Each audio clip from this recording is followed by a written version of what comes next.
and I began to see things from through a child's perspective instead of an adult's perspective, Mm. and it really bothered me. I didn't talk to my dad for a year. I was very embarrassed about that, but I didn't.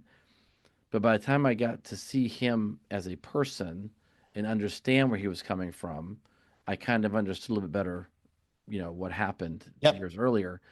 And I think when parents try to put the illusion that they're never going to make a mistake, it makes the kid sometimes feel like, well, mom or dad never made a mistake, so I can't, right? I can't make Yes. a mistake. And look what they did at this age. How come I'm not there yet? So being honest with your kids. My oldest son, they're both Marines now, but my oldest, I worked in film for 25 years. My brother still works in film. He owns Legacy Effects. He was just up for an Oscar a few weeks ago.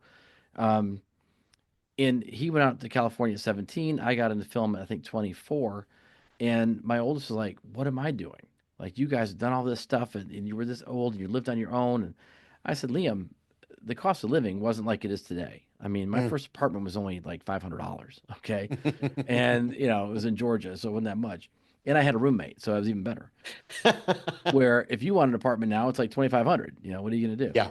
So it is different. So we have to be honest with them that the times are different, but you're going to have your time to shine. You're going to have Yep. your time to go.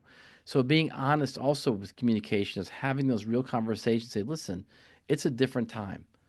40 years ago, everything was different, and it's different for you now that I don't understand. I don't understand all the digital stuff all the time. I've got two laptops here and screen, everything else, but I still have issues with technology where my second son is working on F-35 fighter jets. And this stuff is like nothing to him. So whenever I have an issue, I call him.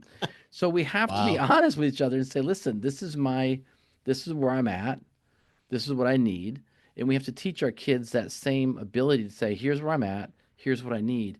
And I think as parents and leaders, we have to have that openness to say, okay, I'm with you. I mean, that's I kind of love my that. philosophy. That's So so powerful.